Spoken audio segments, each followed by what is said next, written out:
আর পারছি না। আমি বরং এখানে রাতটা কাটিয়ে দেই, সকাল হলে আবার হাঁটা ধরবো।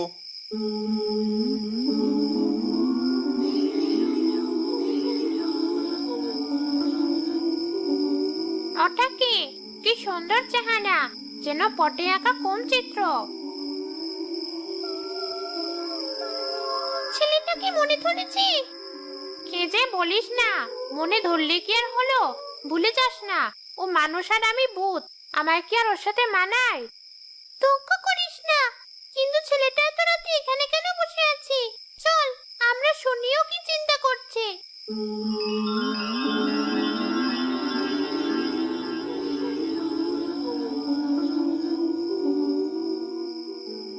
হায় বিধাতা, আমি কি এতই খারাপ যে কোনো মেয়ে আমাকে পছন্দ করে না? এই জীবনে কেউ কি আমায় বিয়ে করবে না? আমি কি এতই খারাপ দেখতে? আহারে, এত সুন্দর ছেলেটার বিয়ে হয় না, এও কি সম্ভব?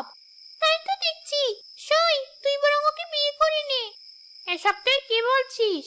ঠিকই বলছি, তোরও তো ওকে মনে ধরেছে। তুই একটা সুন্দরী মেয়ের রূপ ধারণ কর, আর আমি হলাম তোর দাদি।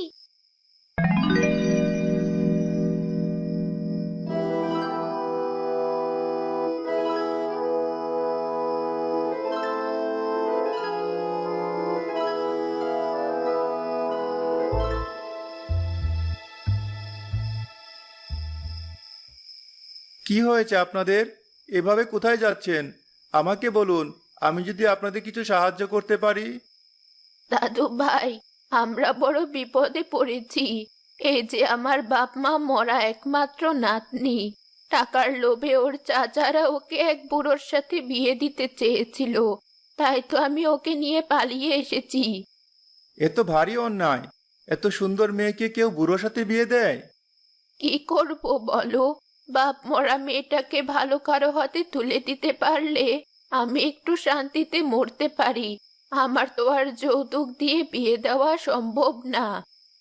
বিয়ের কারণে তাহলে আমার মতো অন্য কারোরও কপাল পুড়ছে। আপনি আপনার নাতনিকে বিয়ের হাত থেকে বাঁচাতে পালিয়ে এসেছেন, আর আমি বিয়ে হচ্ছে না বলে জমি জমা ছেড়ে ঘরছাড়া হয়েছি। সে কি? তাহলে দাদু ভাই, তুমি বরং আমার নাতনিটাকে বিয়ে করো। তাহলে তুমিও গ্রামে ফিরে যেতে পারবে, আর আমার নাতনিটাও বেঁচে যাবে। সত্যি দাদি? কিন্তু আপনার নাতনি আমায় বিয়ে করবে? আমার কোনো আপত্তি নেই। রসুল খুশিতে আত্মহারা হয়ে গেল। সেই রাতে সেখানেই তাদের দুজনের বিয়ে সম্পন্ন হলো। এবার আমার যাওয়ার পালা দাদু ভাই, আমার নাতনিটাকে দেখে রেখো। কেন দাদি, আপনিও চলুন আমাদের সাথে। না দাদু ভাই, আমি এবার আসি।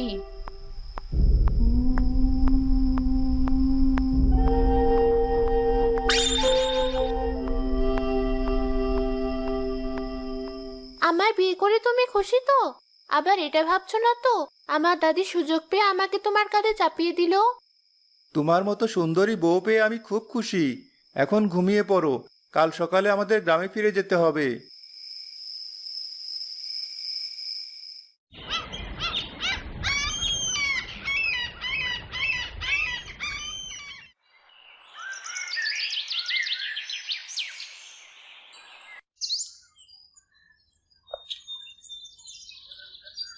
এ কি রসল মিয়া, তুমি ফিরে এলে যে?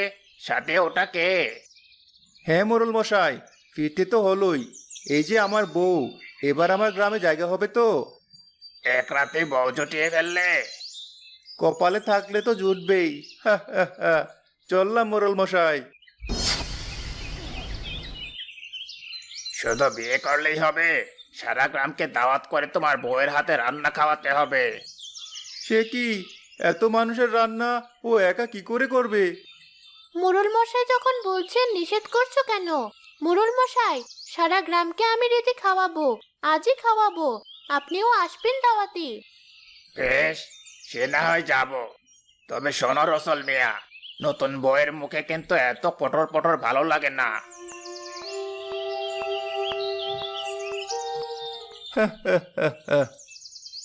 মোড়ল এক কথায় কুপকাত, কিন্তু অত মানুষের রান্না তুমি একা হাতে পারবে? ওসব আমার অভ্যেস আছে। তুমি শুধু বাজার করে বেরিয়ে পড়ো সারা গ্রাম দাওয়াত করতে। বাকিটা আমি সামলে নিব।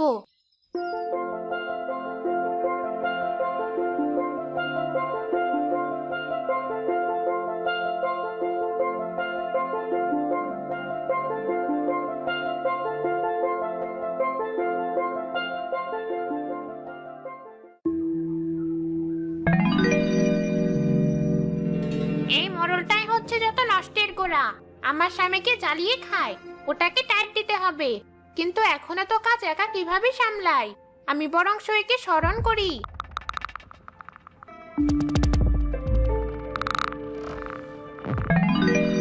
কি রে সই, এখানে আসতেই আমায় স্মরণ করলি? কোনো সমস্যা নাকি? বুধবু এক এক করে তাকে সব খুলে বলল। এই তো কোনো ব্যাপারই না।